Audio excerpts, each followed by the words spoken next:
arms and that league really developing? Is this game a good indication of that? Yeah. I mean, I think there's a real good mix too of young prospects, and then there's some older veteran players that are still bouncing around, but they're doing really good quality things, throughout the league. So it's not just PCL's numbers, and sometimes everybody they think that they're all inflated because it's a PCL. It's not necessarily the case. This year is much different than last year. What are your impressions of Myers? Just extremely talented, sure of himself. Just doesn't get rattled. He's got ice in his veins. Nothing really bothers him. I've been around him one day. That's what I saw. So he's going to be a good one. Marty, to figure in the first inning you guys were able to put 2 up.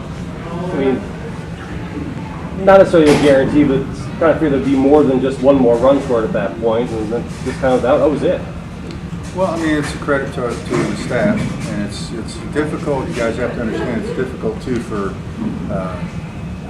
hitters to adjust and not have the feel for seeing the same pitcher twice. And, it's always tough in an all-star game when you're trying to get everybody in the game. We did get everybody in the game today. We were fortunate and had to keep Calhoun in the game all day. So we're getting ready to play Salt Lake. I told him I was just trying to tuck him out. He's a very versatile outfielder. We could have done it with Eaton or anybody, but we wanted to get McBride in there as the third catcher, and we took a chance at the end, and it worked out. You've spent a lot of nights in this ballpark. What was the atmosphere tonight in here like? Great. I mean, just the people, the fans. Just remembering me, hey Marty, little kids, wanting the ball here and there, and it's just always nice. This stadium has a lot of fond memories for me, and not just my managing, but just some of the games that I played here back in the late '80s. It was just an exciting place to be. The fans come out; it's electric. It's always tough to beat the Bisons as a player, because you knew something bad was going to happen. They start playing that music in the 7th inning, and you get Vinny and the Jets on there, and all of a sudden you're down by 2 when you were up by 1. So it's just kind of a magical place for baseball. The fans are fortunate to have such a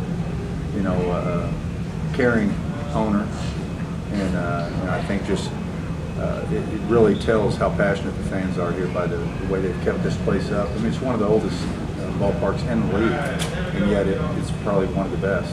So that's a credit to how they do things here for the stadium. Obviously, your role was different from '88 to today, but how similar was this game to the first one that was here 24 years ago? Well, I mean, I kicked the ball in that game, so we ended up losing. So it was, I think they did back then. It was like the first time to do it, and I think the media's gotten better. Camera shots are better. Everything's tighter. I think that just with the years, the 25 years, everything's clear for the fans sitting at home watching it on TV, and it's entertaining. It's this place has a way of bringing out the best in not only just the players, but all of you guys as well. I think it's top notch. Big league place. You've been in the PCL a while now. Was it good to break sort of the dominance? Break the spell? Yeah, I don't know. I guess it was these things. You look at it, you want to go out there, and fortunately, I had a group of guys that played hard. They went out and they're just gritty type players. It's not that just they're talented, but they come to play. And so there wasn't a lot of motivational speeches. It was just, hey, we're going to try to get you guys out there. We didn't give a sign. The guys that were running, they were on their own, and I gave them freedom to do whatever they felt they needed to do to kind of showcase their skills. And I think that's the way it should be. I'm sure Mike did the same thing today.